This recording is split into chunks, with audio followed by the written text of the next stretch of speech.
How we doing, everyone? Welcome back to another episode of the Richie Hicks Jr. Sports Podcast. I am your host, Richie, and I am riding solo with my rundown of the action on Sunday, Week 14 in the NFL. Very eventful Sunday. We're going to get to it, man. A lot of big games, had a lot of emotions coming out on the field in a couple of different games. If you haven't already, please make it a point to like and subscribe to the channel, the Richie Hicks Jr. Sports Podcast. Want to apologize for my tardiness. It took me a minute to find my headphones, so my apologies on that, guys. But we are here, we are live, and let's get to it. We're going to start it out in Arrowhead Stadium. The Buffalo Bills defense showing up in a big way, limiting the Kansas City Chiefs to only 17 points on offense. But this victory, unfortunately, is overshadowed by the reactions and overreactions of Chiefs quarterback Patrick Mahomes. To paint you the best picture possible, late in the game, Kadarius Toney lined up offsides on offense. Travis Kelce catches the ball, has a nice gainer. He's in the middle of the field. He had enough space to turn around and throw a perfect spiral laterally to Toney, who ended up taking it to the house. Beautiful play on the eye test. I knew that it was not going to count immediately because I knew that Toney was offsides. Fast forward a couple of plays later, it is 4th and 15. The Chiefs only have 2 timeouts. They absolutely have to go for it.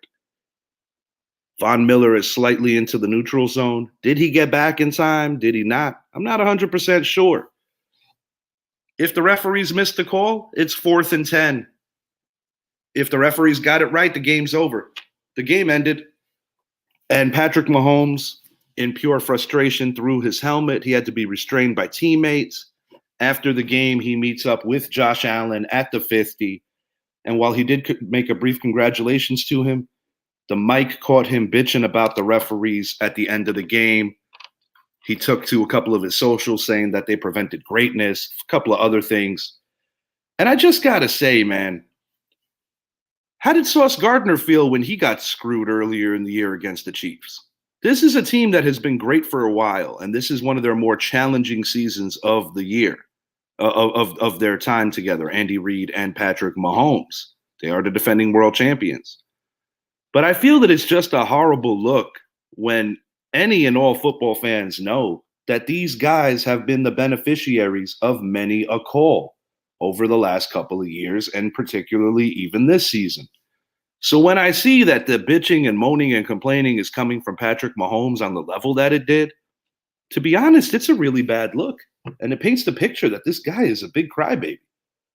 And I'm sure that quarterbacks of yesteryear already might be critical about Patrick Mahomes because of the fact that while he gets a lot of GOAT comparisons already to guys like Montana and Brady, he does play in a less physical era. There's no denying that football safety for quarterbacks now is at an all-time high, which I'm not going to get mad about. Neurologically, these guys have to be protected, and I do get that part. But when you talk about, just the crybaby nature, it becomes kind of exhausting to see it. And it's just not a good look. I know that Tom Brady from time to time, a lot of people got on him about the way he would lose and the way he would react. Ryan Fitzpatrick will tell you all about that. But personally, I feel like this was just a little worse. Because even going back to the quarterback series that Netflix put out, Patrick Mahomes complains a lot. He's always complaining. So yes, indeed, I don't believe that it's a good look. As the Chiefs go, they drop to 8-5. The Bills improve to 7-6. And while the Buffalo Bills still have an outside shot at the AFC East title, especially because if they had ran the table, they would have swept the Miami Dolphins. It looks like best case scenario, Buffalo is going to get a wild card. That is absolute best case scenario. They still have a big game coming up against the Dallas Cowboys not too far out, and that's going to be a hell of a matchup. But the Bills yesterday stepped up in a game they absolutely had to win. I think you got to give credit where credit belongs. You got to give credit to the defense. You've got to give credit to Coach Sean McDermott, who's been under a lot of fire. And you've got to give credit to Josh Allen for having the composure to give them the early lead where in a game that most people thought would be a lot more high scoring, every point counted. Buffalo was the better team yesterday, and that's why they won. I don't recall who said it on the Peacock telecast, but I did hear one of their guys basically say that the frustration that Mahomes showed was basically more predicated on just a frustrating season. And while they might point out the Tony play as being egregious or whatever, and let me tell you guys, Tony was blatantly offsides. It wasn't even that close. But I think what happened yesterday was more of emotion just spilling out because of how challenging this season has been. The Kansas City Chiefs are the type of team that over the course of the last few years have made point getting look very easy. They've made offense look very easy. Last year, they won a Super Bowl without the great Tyreek Hill, who's having an amazing season with the Miami Dolphins. Travis Kelce, Taylor Swift, a lot of people from the outside are saying, man, he's not focused on football. I know people here on my panel have said it. But the bottom line that I'm making here is that the Kansas City Chiefs are not as good as we're used to seeing, and I don't think things are going to change this year. They are among the league leaders in drop passes. Kadarius Toney just seems to always make boneheaded plays, and I think the New York Giants did themselves a real service by getting him out of town because he never wanted to be a Giant to begin with. I'm going to say this right now. I think the Buffalo Bills showed a lot of moxie yesterday, and I think the Buffalo Bills are going to find their way into the playoffs one way or the other. Keeping it in the AFC East, Zach Wilson, who as recent as a week before was hesitant to play, and I think just, the mind fucking of basically being in and out of the Jet lineup and always being afraid to get pulled, he looked good yesterday. New York Jets played a hell of a game on defense. Breece Hall had a hell of a game on the ground. And yesterday, for the first time, probably since early October, maybe mid-September, the New York Jets looked like a playoff team yesterday. Zach Wilson made the throws. Zach Wilson looked good and comfortable in that game. C.J. Stroud got banged up. Texans are a fringe playoff team right now. And I know the Jacksonville Jaguars have to be the most happiest about this outcome because they lost yesterday. We're going to hit on them in a bit. But right now, the New York Jets still have a little bit of life. And according to Aaron Rodgers, he was circling the 24th against the Washington Commanders as the game that he could return. In order for that to even be thought of, the Jets have to find a way next week to go into Miami and grab a very tough win. Miami is very good at home. To be honest, they're pretty good in general. But I do believe that the Jets at least have a puncher's chance to see if they could get Rodgers back. Their defense is still their defense. I don't think it's egregious or out of the question to think that the Jets can pick up a road dub next week if their defense matches the intensity and if Zach Wilson makes the throws. Miami's got a good defense. I wouldn't call them a great defense. It is possible. And speaking about these Dolphins, 2 Monday Night Football games tonight. This is one of them. They host the Tennessee Titans as they continue to push towards home field advantage for the AFC playoffs. People on my panel have said numerous times that if the Miami Dolphins are going to the Super Bowl, they probably have to lock up home field. They have a beautiful record at home. They have an opportunity to get to the Super Bowl this year. Tua Tagovailoa and Tyreek Hill are both MVP candidates. I know the trend in the NFL has been that the quarterbacks usually get that award. As tonight goes, you always got to talk about the possibility of an upset or a possibility of it being closer than we think. Goes without saying, the Titans defense, who has been rather porous lately, has to step up, and running back Derrick Henry, the offensive strategy has to be run the ball as frequently as possible and keep Miami's offense off the field. That is the key to victory if the Titans are going to pull off any kind of upset. From a personal benefit thing for me, in my pick'em pool with good friend of the show, Jordan Patrick, I need this game to land on either 44 total points or anything under. When I made my pick, I don't think I was necessarily all the way thinking that, damn, I probably should have made the point total higher. I made a mistake yesterday picking the Raiders. I was on the Vikings all week. I talked myself out of it. I'm mad at myself for doing that. But, what kept me alive to have an opportunity this week in my pick'em pool was that the Dallas Cowboys won and the same Jordan Patrick picked the Eagles. So we got a three-way tie going into tonight's game, and I am hoping for a final that looks like 34-10.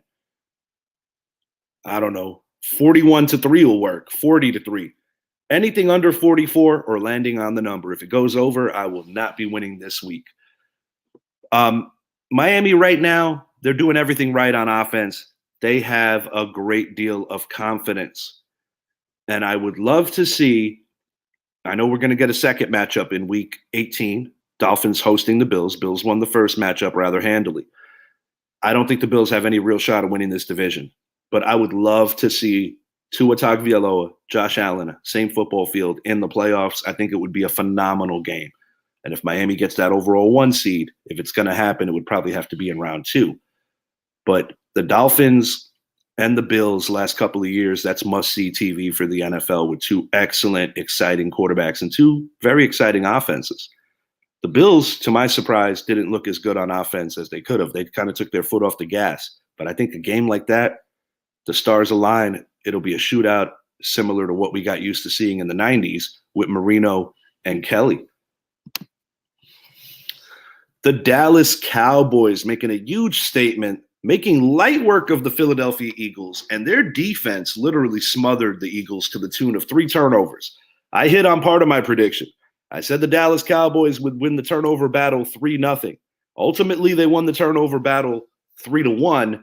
And outside of a strip sack that was taken back for 6, Dak Prescott was pretty perfect yesterday. He didn't put his team in a position to lose. He made all the throws necessary to win. CeeDee Lamb, my God, what a year he's having. And were it not for Tyreek Hill, I think CeeDee Lamb would be getting a lot more attention. And with the win, the Cowboys are suddenly in the driver's seat in the NFC East. Now, granted, they have a much tougher schedule down the stretch than the Philadelphia Eagles. But what I think is more alarming and more worrisome if I'm an Eagles fan is not about if they're going to win the division. I said going into this game that I think the Eagles are going to win the division regardless of the outcome of this. The Dallas Cowboys look like a better football team right now than the Philadelphia Eagles. And shout out to former head coach of the Tampa Bay Buccaneers and Indianapolis Colts, Mr. Tony Dungy. On the post game, he made it very clear that he thinks the Eagles need to go back to the running game. They have the best O-line in football. Granted, they didn't look like the best O-line yesterday. I feel that the Eagles played a little too much into Dallas's hands. They threw the ball way too much, and they didn't have the patience to let their running game work. A lot of emotion on the field as we saw A.J. Brown slamming his helmet right next to his teammates, his his wide receivers coach. A lot of contention, a lot of frustration. Devontae Smith put one on the floor late in the game. The Eagles just never looked locked in yesterday. And were it not for that one mistake on Dak Prescott's part, I don't even think that that this would have even been close. That's the only reason the Philadelphia Eagles scored was because of defense. That is a massive, massive statement and telltale about that game. Because the first game that went down in Philadelphia was really a coin toss. I said it on previous shows. I'm not defending no one, but the referees were terrible on both sides. But I believe that the Dallas Cowboys did outplay them in Philly, and ultimately it was a 1-score game. So when you look at the beatdown that just got doled out to the Eagles, 1 week removed from another beatdown against right now the NFL's best team, or at least the NFC's best team, the San Francisco 49ers, it's time to worry a little bit about what's going on in Philly. You know, it's not about having a 10-3 record. You want to peak at the right time. I know in previous seasons they've gotten a little cold at the end and were able to recapture their magic and to do some things in the playoffs. But right now, if I'm the Philadelphia Eagles, I am a little worried.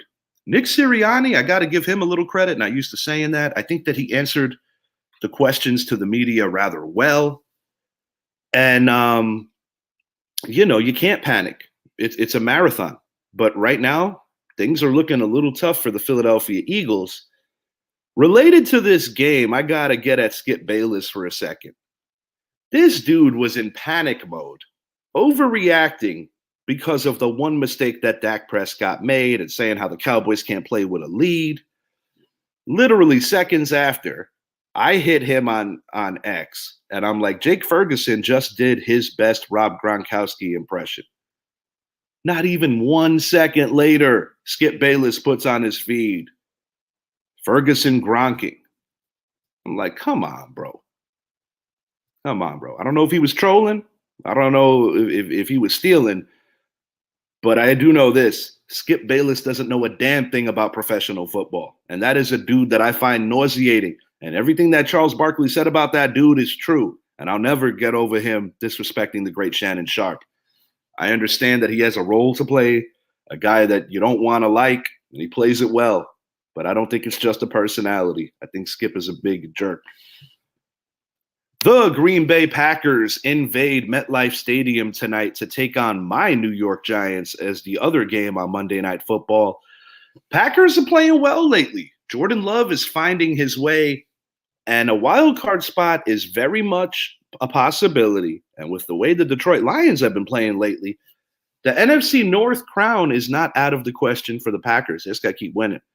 For the Giants, a loss will improve their draft position, while a win, don't laugh at me, will still keep them in wild card contention because they do have upcoming games against the Los Angeles Rams as well as the New Orleans Saints to give them an opportunity to gain some ground. I personally don't think any of that's realistic, regardless if the the Giants win the next 3 games, because they still got to play Philly twice. And that's a team that we just don't beat ever over the last decade or so. It's been rough to beat that team. So, no, I don't think the Giants are playoff bound. I do want to see what Tommy DeVito offers because I think there's some value into finding out if he's a guy that you could trust to be your backup quarterback next season, whether he's backing up Daniel Jones, whether he's backing up whoever we draft. Tommy DeVito is playing for his future with this organization. And while I know that there was a lot of controversy with regard in the sense of Tyrod Taylor not getting the nod, I believe that you already know what you have with Tyrod. And in the other case, which has to do with DeVito starting, I think it's because Tyrod's going to be more expensive next year, and you need to know if you could roll with DeVito in the future. I do think the Giants are going to draft a quarterback. I think it'll happen in round 2. As the game goes, I love the Green Bay Packers to win this. I think they're a better team than the Giants right now. Aaron Jones is a no-go. I don't think it matters, though. I think the Giants keep it close. It'll be an emotional crowd. It's always a great rivalry, historic rivalry, going back to the old NFL days. But I got the Packers winning this thing 27-20. I think DeVito will play okay, but there'll be a couple of mistakes that he makes that could alter the game. I expect the Giants defense to play well, but I do think they'll get tired in the waning moments. The Detroit Lions look like paper tigers, love that word, and fall to 8-4 on the year after a terrible overall performance against the last place Chicago Bears. Yesterday, the Bears defense looked like the 85 Bears, the way that the Lions were doing offense. Bears improved to 5-8 on the year as their draft position takes another hit. Once again, guys on Peacock yesterday nailed it properly. Outside of Aiden Hutchinson, this was actually coming from McCourty, former Patriot star. And he nailed it. He truly nailed it. But he said, outside of Hutch, who's going to make the plays consistently for this Lions defense? And that essentially is another issue that they're having. Jared Goff losing some confidence after making a believer out of many going back to last year and parts of this year. Ultimately, I think the Lions probably hold on for the North, but I think they're early out in the playoffs regardless of who they run into. It would be interesting if they run into division foe Green Bay. I think the Packers would beat them in a third meeting. And I don't think it's all bad. I mean, Dan Campbell's doing a good job with them. But I believe going into next year, the Lions strongly have to consider getting a contingency plan for the future at the quarterback position, whoever is ultimately going to replace Jared Goff. Similar to what I think the Seattle Seahawks have to do with Geno Smith. Lions, another year or 2 away. I still think the fact that they're going to possibly win the division, and last year they had a winning record, or rather, close to a winning record, but was able to ruin Green Bay's season. I think things are looking up in Detroit, despite the recent frustrations, but they're not there yet. The Minnesota Vikings beat the Raiders. This was horrible, dude. This was just one of the worst games. I'm happy I didn't even bother to watch this, but they beat the Vegas Raiders in Vegas 3-0. Points weren't even scored until the final 5 minutes of the game. Quarterback Josh Dobbs in victory was benched in favor of journeyman Nick Mullins. Justin Jefferson hurt his chest in this one. This game didn't see any points go up until nearly the end, as I already stated. Vikings are very much so pretending. They are fortunate to get this W. They are going nowhere, and I'm going to say it now. They'll find a way to miss the playoffs. The Bears, I mean, I get it. Guys have to keep jobs. Nobody wants to tank. But them suddenly winning now, it's kind of hurting their draft stock. But I do believe that with the recent play of Justin Fields, maybe they're going to have the confidence to continue to roll with him. And maybe they don't need to find another replacement at quarterback. When Fields was drafted, enabling that because of the trade with the New York Giants, I think that a lot of people felt that they finally had their franchise quarterback. So maybe the book isn't closed on Fields to be that guy for the organization.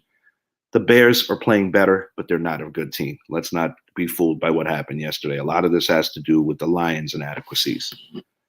No surprise here. The Seattle Seahawks just can't beat the San Francisco 49ers, as the 49ers now enjoy their longest winning streak against this team. And they also, more importantly, claim the NFC's 1 seed due to the fact that the Cowboys beat up on the Eagles. I've been saying it for weeks. I think the 49ers are the best team in professional football. I think they got the most talent. I think they have one of the best innovative minds in Coach Shanahan. Excuse me. I think Steve Wilkes doing a great job with that defense, replacing a damn good coach in DeMeco Ryans, who's currently with the Texans. I like what the 49ers are doing pretty much in every facet of the game. I was right partially telling one of my good friends here on the show, Brett Bandick, that I didn't think the 49ers were going to totally blow these guys out. I know that Seattle is trying to fight falling out of the race, which seems it might be inevitable right now with all their quarterback issues. Geno Smith's been banged up. Drew Lock is okay, but he ain't the answer. And I believe that, unfortunately, right now, the Seahawks are just plummeting at the worst possible time, and they just can't beat this team. This is a team that swept them out 3 games last year. The future of the Seahawks hinges primarily on if they get the right quarterback, because they do have a nice little tandem at running back when both those guys are healthy. They have a very talented roster, but the Seahawks are falling, and I think they're in danger of falling out of the playoffs. Interesting note on this game, we were talking about emotions running high. DK Metcalf picking a fight with Fred Warner. Fred Warner called him garbage on X. He ended up taking down the tweet. But the point is that as a professional athlete, you cannot allow your emotions to get to a point where you can't even be in the game. It reminded me of a immature Odell kicking a net years ago in East Rutherford. It's a terrible look. You're hurting your team. You're showing that you have no control when these kind of things happen. I give DK some props for having the audacity to go at a guy that's probably a lot stronger than him, but just an ugly scene, and not something that you want to see during a game. Fred Warner is a pro's pro, but, it was ugly to see and not something you want to see. As the game goes, 49ers early on were getting tested by the Seahawks, and I give the Seahawks credit for showing up, but this is 2 consecutive weeks where they lose to a better team, and even their best efforts just aren't good enough. Watch out, Seahawks. The Rams are coming. The Packers are coming. You guys might miss the playoffs. Speaking of those Rams, they lost a tough one yesterday, but continue to show up. Losing in overtime on a punt return. The Baltimore Ravens, albeit 10-3 and surging for that 1 seed, as well as the Miami Dolphins, they have looked vulnerable lately despite winning, but they keep winning. It was nice to see Odell Beckham have a signature type stat line game, which we haven't come accustomed to in quite some time. There might have been a little added incentive to ball out and a little added motivation because this is the team that he helped win a Super Bowl a couple of years ago. But what I'm seeing, even in defeat from these Los Angeles Rams, Kyren Williams is just really becoming one of the better backs in this league. And because of the fact that Matthew Stafford has more time in the pocket and more time to try to dissect defenses, I love what they're doing in that receiving room. I'm kind of surprised. The Rams are one of those Cinderella type teams that I did not see having the kind of year they're having. But I am penciling in the Rams to be one of these wild cards. As the Ravens go, great coach, great roster, great defense, former league MVP at quarterback, former superstar Odell Beckham, who still has the ability on any given Sunday to blow it up. And you have an emerging star in Zay Flowers. Running back by committee. They do what they got to do with all the injuries. I give them credit for doing that. But I am concerned with Lamar's playoff record. He has not been able to do it consistently in the playoffs. And I'm concerned if this team matches up the right way with a Miami when it counts. I'm not sure yet. Or even if a team like Buffalo or somebody plays them in a previous round where it could be an upset special.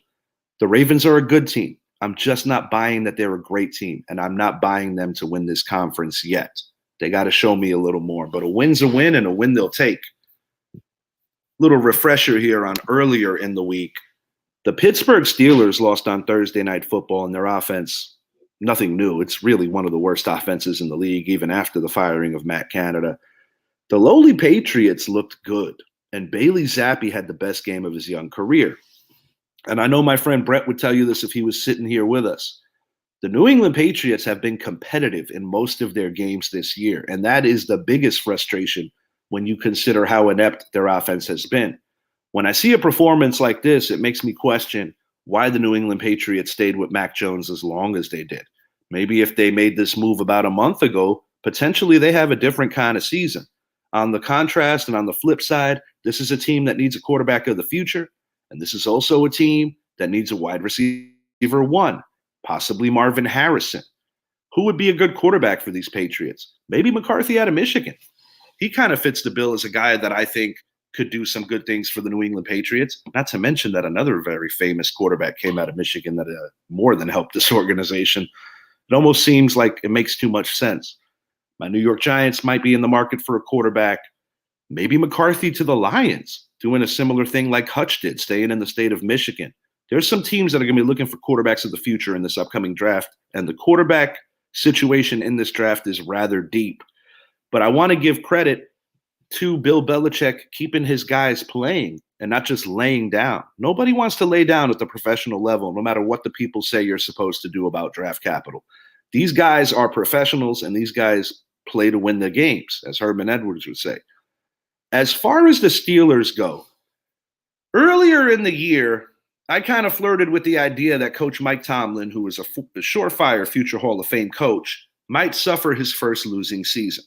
And right now, when I look at the trajectory of what's been a very wacky season in the AFC North, I do believe that potentially this could be the year that it happens. Kenny Pickett has not been good when he's been healthy, and Mitch Trubisky looked terrible the other day. I do want to give the Patriot defense a shout out, because if you follow their games lately, they lost in a very ugly game against my New York Giants. They got shut out by the Los Angeles Chargers 6-0. The point I'm making is their defense, per usual, always shows up. And if they draft accordingly at some of these skill positions, meaning wide receiver one and QB, I have a feeling that the New England Patriots could very much so be back on track to be a good team in the not so distant future. Shout out Zeke Elliott. It was kind of cool to see him put up an old school stat line that we weren't used to seeing from him. And I think it shows, to Idris Salam's point, my co-host, that he still has a little bit in the tank. So shouts out to Zeke, man. I can't believe the Cowboys didn't make a trade to get him back. I think at the time, if they would have approached the Patriots, it might have happened. The Browns win a close one against Jaguars as Trevor Lawrence shows some serious resolve, honestly, by just getting out on the field. I think he's a great leader. He showed that trait last year when they got eliminated by the Kansas City Chiefs, and he waited at the tunnel to console while also congratulate each teammate on a great season. Trevor Lawrence is truly a pro's pro for a young guy and very much a leader. When I consider that that man has a high ankle sprain and how serious that injury is, I mean, you saw what it did to Saquon Barkley. He missed about a month. It's playoff time. It's playoff ramp-up time. For him just being out there, he's sending a great message to his team. If the Texans won if the Colts won, this loss might have been a little more damaging to the Jaguars. I think the Jaguars are still in position to win this division, but my bigger worry for the Jaguars is if you keep Marchin Lawrence out, is he going to be all right when the playoffs come? Going to be a lot of treatment. I think it's going to be something that he has to deal with for the remainder of the season. Jaguars are going to be all right, at least in terms of making the playoffs. It's unfortunate because before the injury last week against the Bengals, I believe that they were playing at a very high level, and they were even flirting with the 1 seed. They are not a very good home team. This was actually their first road loss of the year, so obviously it's good to be good on the road when the playoffs are around the corner. But I believe it really comes down to the health of Trevor Lawrence, how far this team can go. They have injuries in the receiving room. Christian Kirk, we don't know how long he's going to be out. The hope is later in the playoffs. Will this team still be around later in the playoffs? I'm not sure. Jaguars aren't far, though. And Doug Peterson, even in defeat, doing a good job.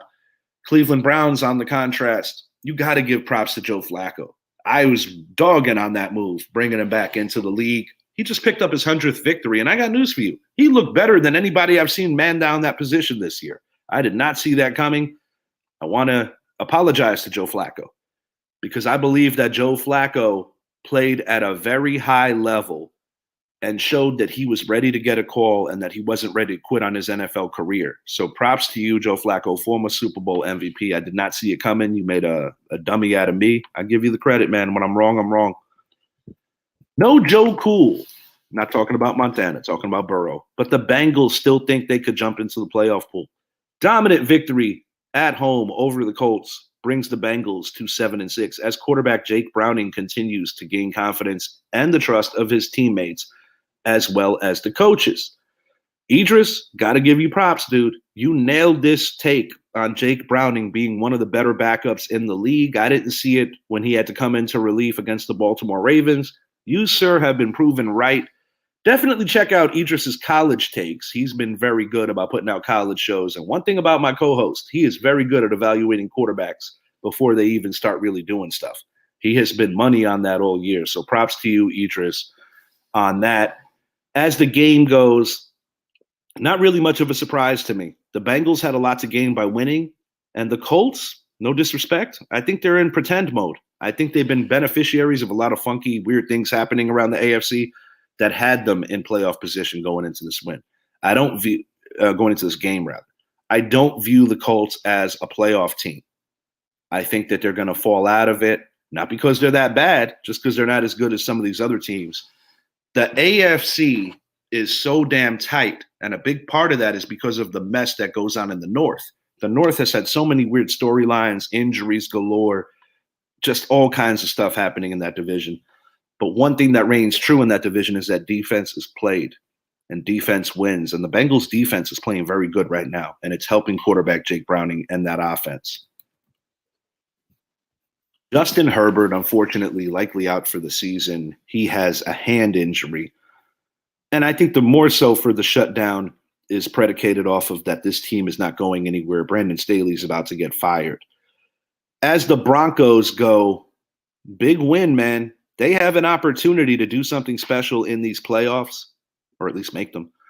The AFC just loaded for bear with like so much congestion that so many things could go down. And we're going to do a playoff breakdown show in the near future because it's just so much happening right now. But Russell Wilson, after the forgettable year last season, little by little, looking more and more like the guy that they thought they were getting from Seattle. I don't ever think he'll be that player again. He doesn't exactly have the Legion of Boom in Denver. But Sean Payton's doing a good job, and it needs to be acknowledged. The Denver Broncos will not be easy out in the playoffs. I'm going to give them that praise. Wrapping it up, the New Orleans Saints beat the NFL's worst team in the Carolina Panthers. The Bucs get revenge by winning in Atlanta. Earlier in the year, Atlanta had a slim victory over Tampa. Behind Baker Mayfield's strong play, my question to you, the viewers, is who's going to win the NFC South? As of right now, I'm going with the Bucs. I think the Bucs have the best defense, but most importantly, the Bucs have the best quarterback in this division. I didn't necessarily think I'd be saying that when the year started, that Baker Mayfield is the best quarterback in this division. He has the healthiest receiving room right now with Godwin and Evans. and I've said this on previous shows, the Tampa Bay Buccaneers have a lot of holdovers from that Super Bowl run on defense. Todd Bowles, a guy who I myself scrutinized, and I know many other football people all around have scrutinized this guy. But the bottom line is he's doing a good enough job to have this team believe in themselves. Now, let's not lose sight of the fact that this division is very mediocre. But I will say this. If there is any team in this division, even if they get in with a losing record, that has the ability to win a home playoff game, it is these Tampa Bay Buccaneers. And something that I think a lot of people lose sight of because of the inconsistencies in Baker Mayfield's football journey, last couple of years have been kind of rocky with finding a permanent address. He caught a break with Tom Brady retiring. He took an opportunity here, and he's making the most of it. And I'm not saying he's money every week, but Baker Mayfield a few years ago almost defeated Patrick Mahomes head-to-head in a playoff game. That almost happened. This kid is a fighter. I'm not saying he's the best or anything like that, but this kid is a fierce competitor. And when you consider who he was replaced with, being Deshaun Watson in Cleveland, I tend to wonder if from time to time Browns fans actually do miss Baker, because they gave Deshaun the bag, they gave Deshaun the keys, and they acted like Deshaun was going to be the savior of an organization. That's not been happening, guys. Deshaun, even before the injury, very sporadic. I'm happy for Baker Mayfield. It's cool to see things work out for guys that never give up on themselves. Tampa Bay Buccaneers could potentially win this division at 7-10. I think ultimately they'll win this division at 8-9. And more than likely, they're going to play the best second place team from the East. The second place team from the East, which is either going to be the Dallas Cowboys or the Philadelphia Eagles.